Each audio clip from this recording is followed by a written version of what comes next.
Sophie Cunningham has finally arrived in Indiana, and she went straight to work with Coach Keith Porter, and she also expressed that she is ready to win a championship now with her new team. So could Sophie be the Indiana Fever's secret weapon?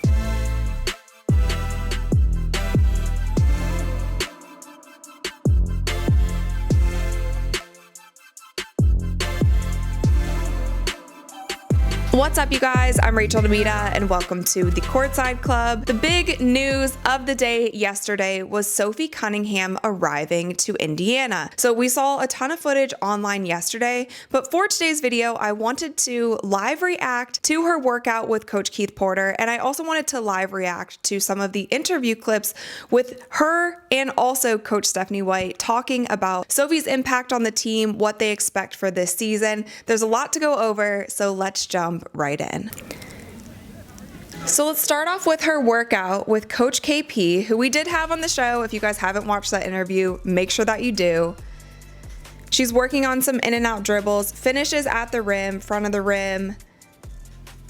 Now working on some mid-range pull-ups, a mini step back here. Little one leg fadeaway floater. Now, what we did see yesterday was a lot of spot-up shooting. Now, I love the spot-up shooting from the corner because Sophie is going to need to do that. That is going to be her spot. Her and Lexi, when this team is running the floor, they need to be running to those corners. That is going to be the kind of space that this team needs. I'm kind of disappointed that this workout is only 45 seconds long. If you guys remember, we live reacted to Aaliyah Boston's workout, and I think that was like 10 minutes long. This is a little too short for me, Indiana Fever. We definitely want to see more, but I do like what I'm seeing. It seems like for the most part, just in general, and this was the same vibe that I got with Aaliyah's workout, it just seems like the two are having fun. Sophie seems to be so grateful and so happy that she did sign with the Indiana Fever, and she expressed that in some of these interviews, and that is what I would like to go over with you guys next. So I want to live react to some interview questions that she answered at this press conference, because it does give you a little bit of insight about her mindset going into this season, and then also, again, what the dynamics of the Fever could look like, how good, how scary good this team could actually be. So let's jump in here. I'm going to put this video on 1.25 speed. I know you said earlier this month that you'd be the screen carpenter with Caitlin Taylor Swift. That was a joke, but I guess people really took that seriously. I love it. What excites you about playing with her this year? I mean, you know, she has changed our game in the best possible way in every way. And so just to be alongside of her and maybe relieve the pressure, being able to shoot and spread the court for her to go do her thing. She's still young, and I think that I've been taken under, Diana took me under her wing, and I've learned a lot from her, and now I hope to kind of do the same for Caitlin if she wants it. I just think the relationship piece is huge, and when you're trying to do something great, it takes everybody, and so I want her to go do her thing, and anything she needs from me, I'm going to be here. But again, I think that, like, just the competitor that I am, I'm fierce, I'm sassy, I stick up for my teammates, stick up for myself, and so sometimes I think that's okay to be feisty and to be yourself. But I'm excited to play in front of the fans. I think that she's drawn a lot of people, not only to Indiana, but to the women's game as a whole, and so just to be a part of something great, just really happy to be here. There's so much to unpack here, and I love so much of what she had to say. Firstly, she's unapologetically complimentary of Caitlin, and I do love that, and that should be just a normal thing. If anybody is playing at a high level, you would be complimentary of them. But as we've seen, there has just been this push and pull between media, between fans, between certain players that we saw all last season. I am so optimistic that this season in the WNBA is going to be so much less drama. I am so optimistic about that, and I hope that everyone has turned a corner, and the jealousy and different things that we saw last season we won't see this season. But I love that she's unapologetically complimentary of Caitlin. She says that she wants to do what she can to help Caitlin as well. Now, Sophie Cunningham, she played for the Phoenix Mercury, and she played with Diana Taurasi, and she came up under Diana Taurasi. I would love, if I ever get to interview Sophie, I want to ask her about that, because I cannot even imagine playing on a team with a killer like Diana Taurasi and coming in as a young player and then having that be the person, like she said, that took her under her wing. That had to be something so special and just help her to develop her game.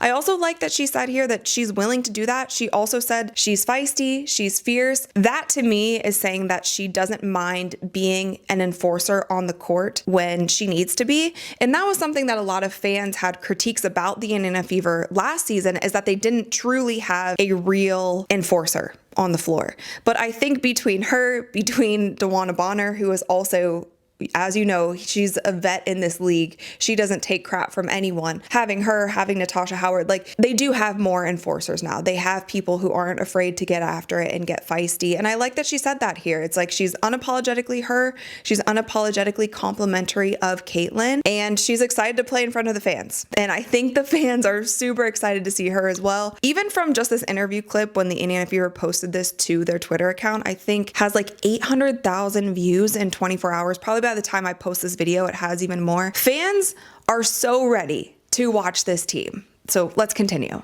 What was it like to watch from afar what was happening, not just here, but every city the Fever went to? I love it. And to be honest, I was just so dialed in. Wherever I'm at, I'm a very present person. I'm where my 2 feet are at. And so I wasn't necessarily paying attention so much to what Indiana was doing. I mean, you hear about it, but now that I've been here, I have been paying a lot more attention to it, and it's crazy, right? Like it's a whirlwind, and there's an adjustment period, not only for her, but for her teammates around her, for Indiana as a whole. But I think it's all really good things, and so it takes a little bit to get adjusted to it. But after that, I mean, come on, it's part of something great that doesn't come around very often, and so if you're not paying attention, I don't know what you're doing.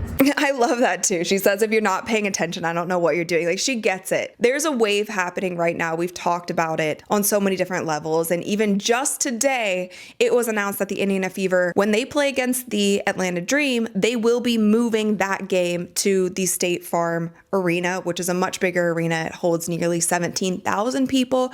So everywhere the Fever go, if they are not already playing in NBA arenas, they are having to move these arenas. Things are selling out. Sophie Cunningham's jersey is already almost sold out in a week. Like, there's a movement here. This is something that we haven't seen. She's right about that. And I feel like she's all smiles and all these interviews and the workouts, everything. She's excited to be here. And so I think Fever fans are excited to have her. Your initial mindset was, or your initial reaction was, let's win a championship. Yeah. What were the things that were like, oh yeah, this is a lock? You know what? I think that I think that our team right now, like, it's turning heads, and DeWanna Bonner, getting her was absolutely huge. She was one of my vets when I was a rookie coming in, and she's no one to mess with. I love Natasha Howard. You have Leah Boston, you have Kelsey Mitchell. We just have a squad, and our depth is amazing, and I'm just excited. But to be honest, I think when you have a group that can let go of the egos and you're really just here to win and work hard, I think that's the best type of group, and you're all willing to do the dirty work, and I think that's what I'm most excited about. That's my bread and butter right there, is outwork your opponents and have fun doing it.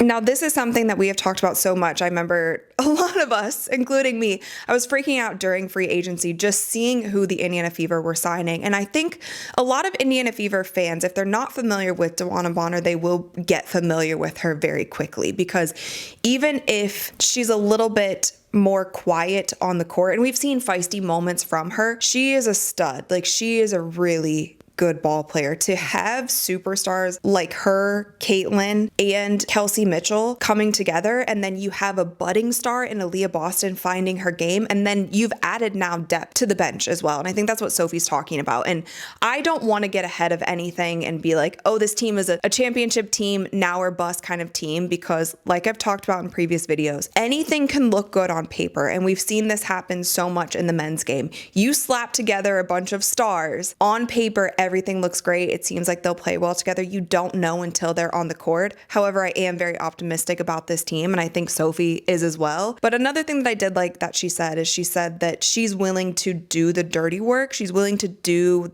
whatever essentially needs to be done for this team to win. If they can put egos aside and they can work together and they can figure it out and they can find chemistry and they can run, and all of them are able to play to their full potential, there is no reason that they shouldn't be in the finals this year.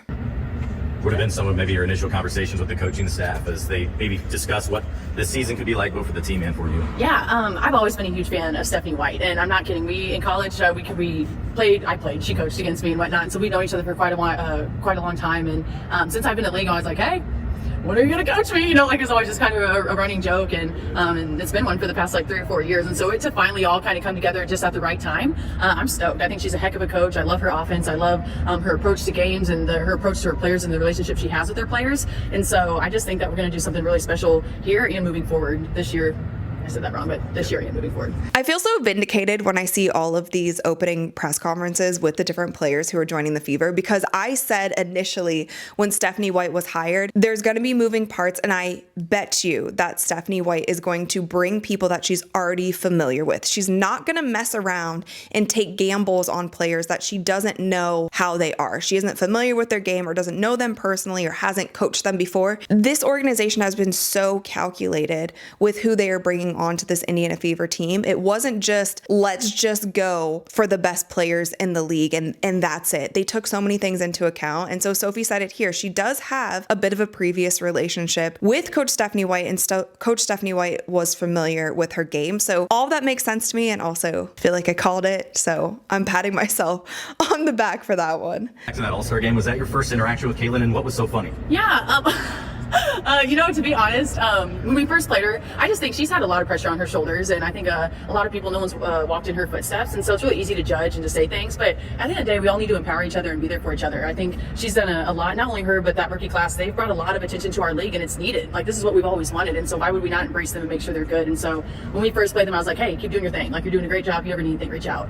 And then, which is like not like me, normally I'm like, whatever. But and then All-Star game, we were just having fun. I mean, she was playing, I was having a good time on the sideline, and I kind of told her, I was like, hey, you ever want to come to Phoenix, let me know. But that one kind of backfired on me. Now I'm here, which is great. And that was a clip that went super viral. If you guys remember from last WNBA All-Star, there was this conversation that was happening, and the lip readers were about it, and they heard her say basically to Caitlin, do you want to come play in Phoenix? And so to have her here now, that was just like fate writing itself. I love the fact that she mentions what Caitlin's impact has been on the league, what the rookies class's impact has been on this league. And she said this is something that we've always wanted. She is a vet at this point in time. The players who have been there and who have been through the trenches and have had to play in arenas that are not full, have had to travel commercial, all of these things, you're waiting for that point in time where, when is something going to give? When am I going to feel like I'm receiving my flowers for being one of the best basketball players in the entire world? And it's finally happening for these women. And I love the fact that she's not afraid to acknowledge that. So I think Indiana Fever fans are excited to have Sophie. I am also very excited to have Sophie on this team. I think she's going to be a great piece. So I think one of the biggest things that Sophie is going to add to this team is her ability to space the floor, and having shooters like her and also Lexi Hall like we saw last year, obviously having Caitlin being the shooter on the team. And then you also have Kelsey Mitchell, who can also shoot from outside. You have DeWanna Bonner, who is a threat from that long range as well. Natasha Howard, you can't sag off of her into the paint. The floor spacing is going to be so hard to guard. It's not going to be a scenario where you're going to be able to double and triple team Caitlin anymore, face guard her, do all these things. You have other threats on the court. And I think Sophie is just a key piece in that. She said that she wants to play fast. She wants to do that dirty work. So just adding those elements. Also on the defensive end, Sophie's a great defender as well, and she's willing to do that. So you just added another piece, and I do think she'll probably come off the bench, but you've added this piece where you have threats on all sides of the floor. And if everyone is willing to play hard, to run the ball, to play fast, this team offensively is going to be really, really hard to guard. Now, I think I said at the beginning of this video, I don't know why my brain is not working right now. I think I said that we'd hear from Coach Stephanie White. That's not what I meant. I wanted to hear from the GM Amber Cox on why she chose to bring in Sophie. So there's a couple questions here. I just want to listen and react to these really quick. I've been in this league a long time, and Sophie has been somebody since college that I love her game. Fellow Missourian, so watched her for 4 years at Mizzou, and then obviously has done great things at Phoenix. I think she's always willing to step in and do whatever it takes to win. Obviously an incredible shooter, can guard multiple positions. So really just continues for us that theme of versatility. She can come in and do a lot of things for us. Shooting in general felt like something you guys really wanted to prioritize. How high on that ranking list was that for you? Was the skill you guys wanted to get? Yeah, very high. I mean, she helps us spread the floor, which opens things up for, Caitlin to operate, for Kelsey, for Aaliyah. And again, you get back to the versatility of our roster. When you have a shooter like Sophie, somebody who's consistently at the top of the league every single year in terms of her effectiveness from beyond the arc, that really helps everybody else too. So definitely that was a big part of it, but it's her whole game, offensively, defensively, everything she brings to the table as a competitor, I think will impact us. So kind of what I just went over before I played that interview clip, but essentially here, I thought it was interesting that she did say that they were looking for shooters, because that's that's funny to think about when you have arguably the best shooter in the game in Caitlin Clark. You have to pick her up from half court or she will shoot from half court. But to add more shooters to that mix, again, it's so dangerous. But I love what she had to say here. Just overall, she's also been watching Sophie play. That's why I'm stressing to you guys, like, I know a lot of fans are questioning some of the moves. I feel like they were so purposeful, so intentional, so detail oriented when they were picking and choosing what players they wanted to bring into this mix. And I do think there's this win now mentality. There's this capture the moment mentality. And from top down with the Indiana Fever, it seems like they just did their homework on all these players. They made sure that they were familiar with their games. They knew what they were getting themselves into, knew the personalities, knew the things that they would bring to the locker room, how they would perform on the court, their work ethic, all those things. So overall, from the outside looking in, it seems like they have this buttoned up and they are focused and they are ready to win now. And Sophie's just another element to that. But you guys obviously let me know in the comments below what you think about Sophie coming to the Indiana Fever. How'd you like her interview and her workout? Let me know all your thoughts in the comments below. Of course, thumbs up this video if you enjoyed it and click that little subscribe button because we upload new videos every single week. I think that's all I've got for you guys. So I will see you next time. Ooh-na.